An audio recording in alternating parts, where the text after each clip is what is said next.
السلام علیکم ورحمۃ اللہ وبرکاتہ۔ گرمی کی انتہائی شدت سے دنیا کے کتنے خطے ہیں جو ابل رہے ہیں، وہاں کے رہنے والے قوت برداشت ہوتے جا رہے ہیں۔ گرمی کی انتہائی شدت ہو یا جاڑے کی انتہائی شدت ہو، نبی کریم صلی اللہ علیہ وسلم نے ہمیں بتایا ہوا ہے کہ یہ دونوں انتہائی شدتیں حقیقت میں یہ دونوں شدتیں جہنم کی ان دو سانسوں کا نتیجہ ہیں جو وہ سال میں 2 مرتبہ لیا کرتی ہے، اور جس کے لینے کی اجازت اس نے اللہ تعالیٰ سے لی تھی اور اسے وہ اجازت دے دی گئی تھی۔ اب یہ خالص ایمانی معاملہ ہے، یہ صرف ایمانی معاملہ ہے۔ پہلے یہ بات مکمل کر لیں، جب اس دنیا کی انتہائی گرمی کی شدت یا انتہائی سردی کی شدت 70 گنا کا 70واں حصہ ہے، اور یہاں کی ناقابل برداشت گرمی اور یہاں کی ناقابل برداشت سردی کے مقابلے میں وہاں کی گرمی کی شدت اور وہاں کی سردی کی شدت 70 گنا زیادہ ہے۔ جب ہم یہاں کی گرمی برداشت نہیں کر سکتے، جب ہم یہاں کی انتہائی گرمی برداشت نہیں کر سکتے، اور ہم نے ابھی دیکھا حج کے دوران کہ کتنے ہی حاجی گرمی کی شدت کی تاب نہیں لا سکے، اور انہوں نے جان اپنے رب کے اپنے اس رب کے حوالے کر دی جس کے حضور وہ حج کے نام پر حاضر ہوئے تھے، اور انہوں نے یہ شرف پا لیا کہ وہ تلبیہ پڑھتے ہوئے اور احرام کی حالت میں لبیک پڑھتے ہوئے کل قیامت میں اٹھیں گے اور اللہ کے حضور حاضر ہوں گے۔ تو یہ تو ہم نے ابھی جلدی ہی دیکھا ہے، ریسنٹلی دیکھا ہے۔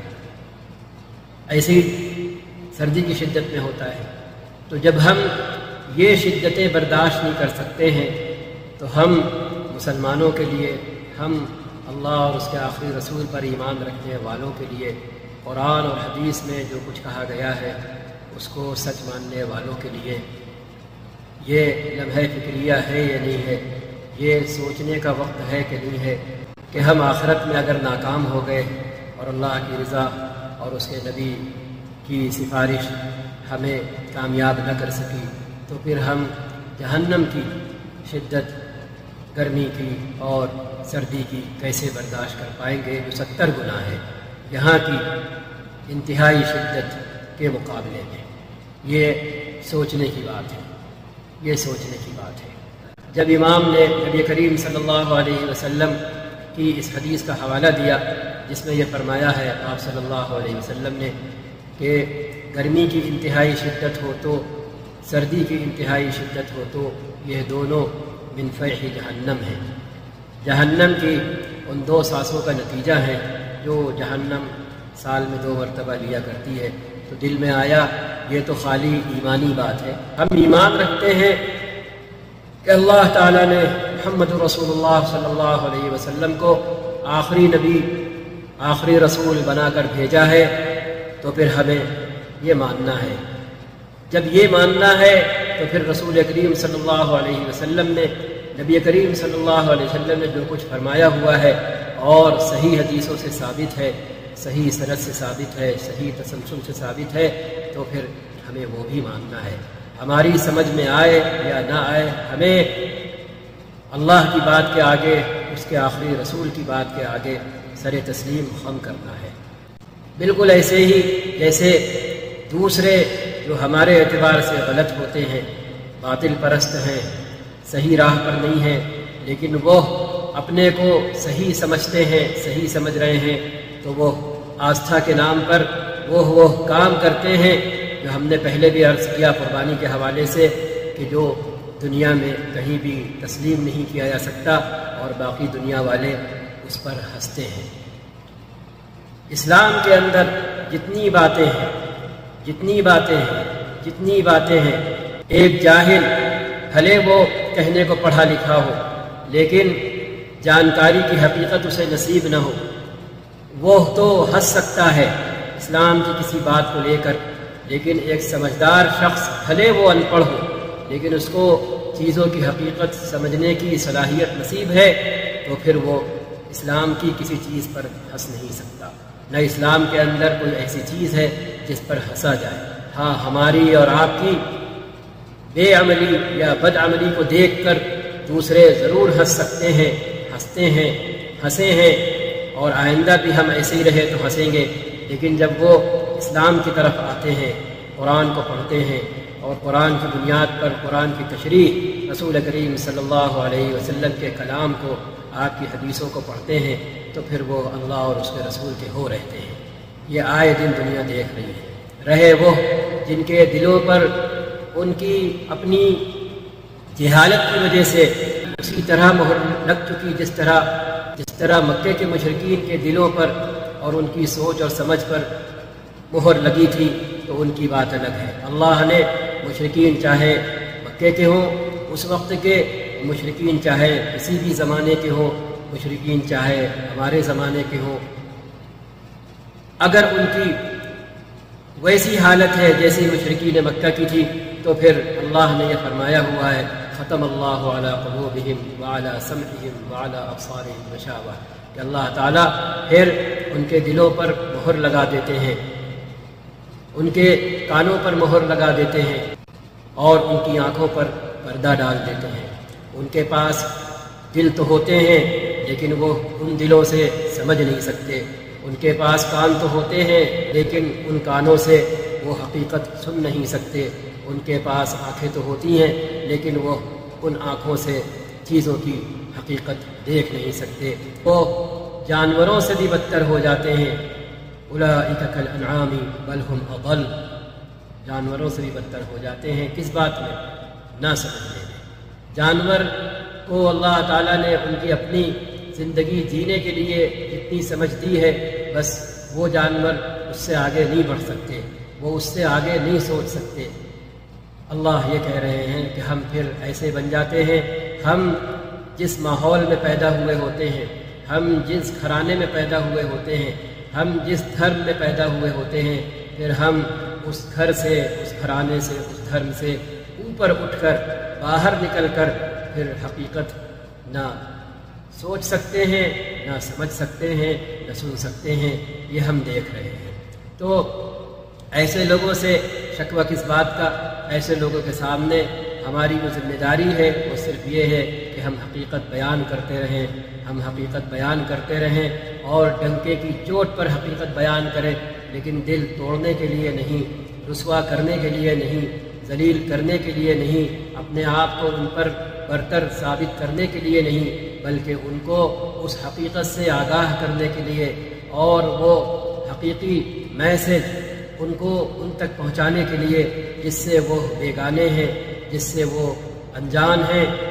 اگر وہ اسے جان جائیں اور اسے سمجھ جائیں کسی طرح ہماری آواز کی رسائی ان کے دلوں تک ہو جائے، کسی طرح ان کے کانوں تک ہو جائے، کسی طرح ان کی آنکھوں تک ہو جائے اور وہ حقیقت پا لیں، تو پھر وہ بھی اپنے اس دھرم میں باقی رہنے کے نہیں، وہ اس سے نکل کر اللہ اور اس کے آخری رسول کے ہو رہنے کے لیے اس سے باہر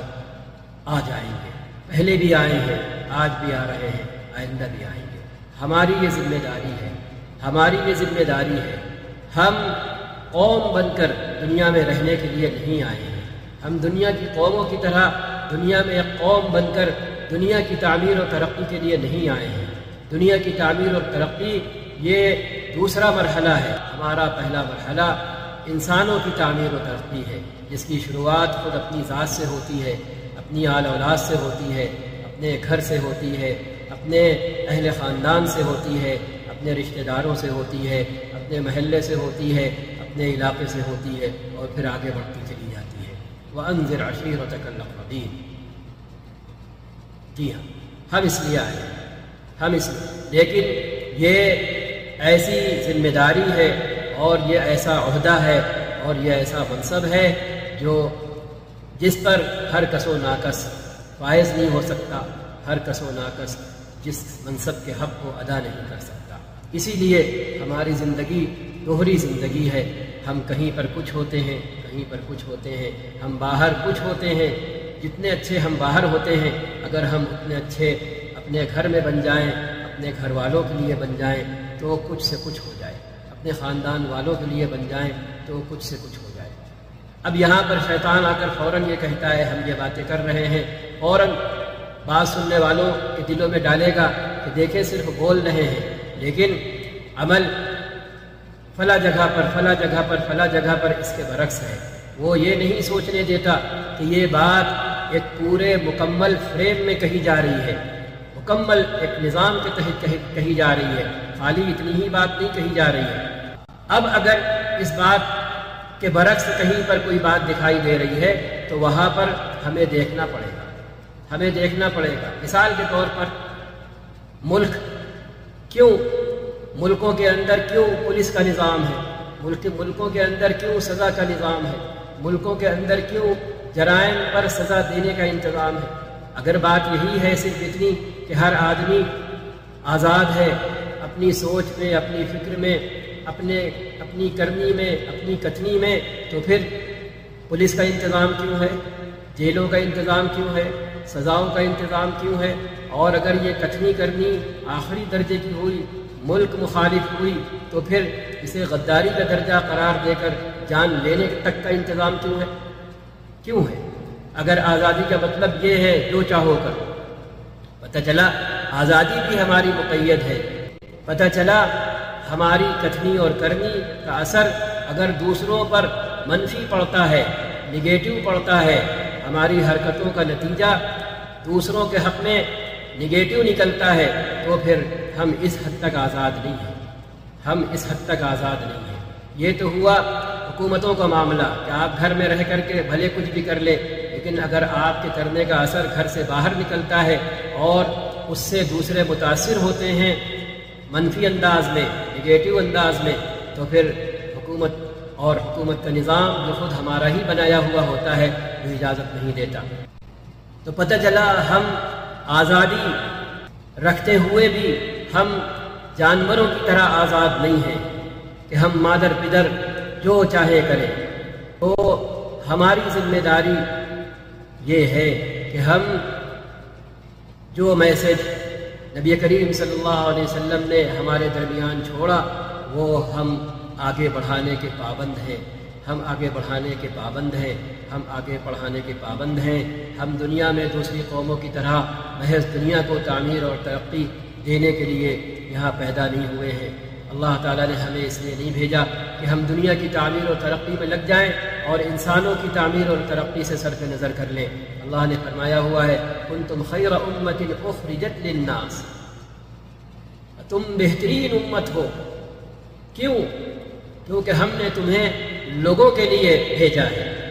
لوگوں کے لیے بھیجا ہے، لوگوں کے لیے نکالا ہے، لوگوں کے لیے ہم وجود میں لائے ہیں تم کو۔ اخرجت للناس، اخرجت للدنیا نہیں کہا گیا کہ ہم نے تمہیں دنیا کی تعمیر اور ترقی کے لیے بھیجا ہے کہ تم دنیا کی تعمیر اور ترقی میں لگ کر خود اپنے آپ سے غافل ہو جاؤ اور خود اپنے گھر والوں سے غافل ہو جاؤ، اپنے ارد گرد رہنے والوں سے غافل ہو جاؤ۔ ہم نے تمہیں اس لیے نہیں بھیجا کہ تم دنیا بنانے میں لگ کر اپنے آپ کو بنانے سے اور اپنے جیسے دوسرے انسانوں کو بنانے کی سعی کرنے سے، کوشش کرنے سے غافل ہو جاؤ۔ ہم نے اس لیے نہیں بھیجا۔ کنتم خیر امت اخرجت للناس، تم بہترین امت ہو جنہیں ہم نے لوگوں کے لیے نکالا ہے۔ تم بھلائیوں کا حکم دیتے ہو، تم برائیوں سے روکتے ہو۔ وَتُؤْمِنُونَ بِاللَّهِ، اور یہ دونوں کام، بھلائیوں کا جو حکم دیتے ہو اور برائیوں سے جو روکتے ہو، تو اپنے ایمان کی وجہ سے جو تمہیں اپنے اللہ پر ہے اور اس کے آخری رسول پر ہے، اس ایمان کی بدولت تم یہ کام کرتے ہو، اس لیے تم بہترین امت ہو۔ اللہ نے کب کہا ہے؟ دوسری جگہ نہیں کہا الذین ان مکناہم فی الارض اقاموا الصلاة وآتوا الزکاة وامروا بالمعروف ونہوا عن المنکر، کہ تم وہ لوگ ہو جنہیں ہم دنیا میں اقتدار بخش دیں تو تم پھر ان کاموں کو پھیلانے میں لگو گے، نمازوں کی ادائیگی کا نظام قائم کرو گے، زکوٰۃ کی ادائیگی کا نظام قائم کرو گے، بھلائی پھیلانے کا نظام قائم کرو گے، برائی سے روکنے کا نظام قائم کرو گے۔ یہ فرمایا ہے۔ اللہ نے یہ کب کہا؟ ہم نے تمہیں اس لیے بھیجا کہ تم دنیا بنانے میں لگ جاؤ۔ اگر ایسا ہوتا تو ہم نے کبھی کہا تھا کہ یہ ساری ترقی جیسی انسانی ترقی نبی کے دور میں ہوئی، ویسی ہی دنیاوی ترقی بھی نبی کے دور میں ہوتی۔ جو کچھ آج ہم برت رہے ہیں یہ سب نبی کریم صلی اللہ علیہ وسلم اور آپ کے اصحاب برت رہے ہوتے، لیکن انسانی ترقی تو آپ کے وجود مسعود سے عروج پر پہنچ گئی، لیکن دنیاوی ترقی وہ تو برعکس رہی۔ وہ تو آج دنیا جس مقام پر پہنچی ہے آپ کے دور میں تو اس مقام پر نہیں تھی۔ یہ خود کیا اتنا سمجھنے کے لیے کافی نہیں ہے کہ بحیثیت مسلمان اور بحیثیت اہل ایمان، بحیثیت انسان، انسانیت کی معراج پر اپنے آپ کو پہنچانے کے اور اپنے دائیں بائیں آگے پیچھے جو ہم جیسے دوسرے انسان رہتے ہیں ان کو یہی سبق پڑھانے کے ذمہ دار ہیں۔ دنیا اس کے بعد ہے، اور دنیا کی تعمیر و ترقی کرتے ہوئے بھی ہم اپنی تعمیر و ترقی سے صرف نظر نہیں کر سکتے۔ اپنی تعمیر و ترقی کی تکمیل میں لگے رہتے ہوئے، منہمک رہتے ہوئے ہم دنیا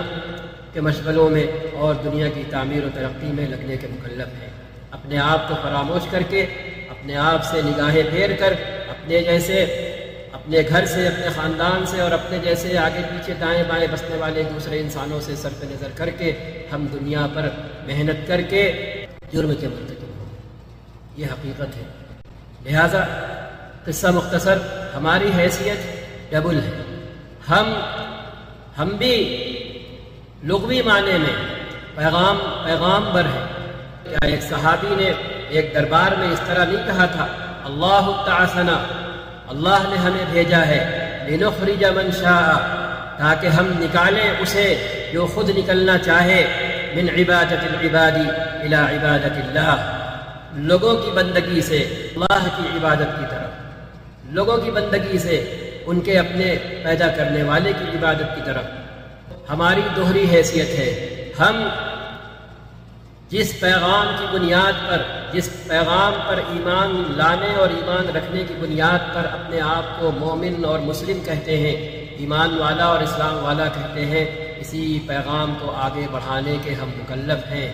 آگے بڑھانے کے مکلف ہیں، اپنے اندر اسے رچانے اور بسانے کے مکلف ہیں۔ ایک ساتھ یہ دو عمل ہیں۔ ہم خود کرتے رہیں، دوسروں سے کرنے کی گزارش کرتے رہیں، اور جب ہم خود کر رہے ہوں گے اور کرتے ہوں گے تو پھر ہمارے لیے کہنا آسان ہو جائے گا، اور دوسرا جب سنے گا تو پھر اس کے پاس پلٹوار کرنے کے لیے کچھ نہیں ہوگا۔ یہ کرنے میں، یہ فریضہ انجام دینے میں اگر ہم کامیاب ہوئے تو ہم غازی کہلائیں گے، اور اگر ہم اسی راہ میں کام آ گئے تو ہم شہید کہلائیں گے۔ تو یہ ہے پورے خطبے کا پیغام، یہ تھا کہ ہم آج کی انتہائی ناقابل برداشت گرمی محسوس کر کے کل جہنم کی اس گرمی کا تصور کریں اور اپنے آپ کو جنت کے لائق بنانے میں لگ جائیں۔ لہٰذا اللہ تعالیٰ ہم کو اور آپ کو کرنے والا بنائے، اپنے اندر دین لانے والا بنائے۔ اپنے اندر دین لائیں گے تو ہماری کمی کوتاہی لوگ نوٹ نہیں کریں گے، وہ خود عذر تلاش لیں گے، وہ خود عذر تلاش لیں گے۔ لیکن اگر ہم صرف زبانی جمع خرچ کریں گے تو پھر وہ زبانی جمع خرچ ہمارے کام نہیں آئے گا۔ ہاں،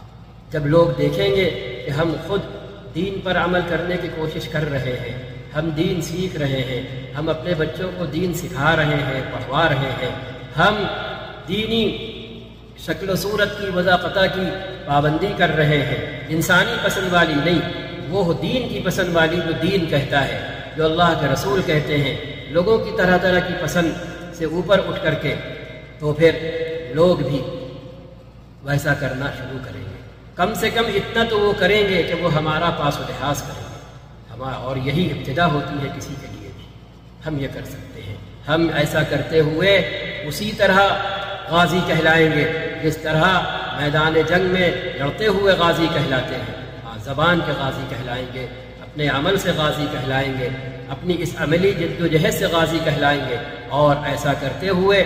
دوسرے انسانوں کے ساتھ ان سے بات کرتے ہوئے، ان سے گفتگو کرتے ہوئے، ان کو حقیقت سمجھاتے ہوئے، ان سے میل ملواتے ہوئے، اپنے آپ کو ان سے پہچنواتے ہوئے، ان کی جہالت کے پردے چاک کرتے ہوئے اگر ہم کام آ گئے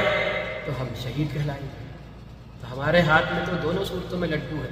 دونوں صورتوں میں لڈو ہے۔ اللہ ہمیں یہ فریضہ انجام دینے والا بنائے، میرا زبان کا غازی نہ بنائے، بلکہ ہمیں زبان کا غازی بننے کے ساتھ ہی ساتھ عمل کا غازی بننے والا اور بنتا چلا جانے والا بنائے۔ السلام علیکم۔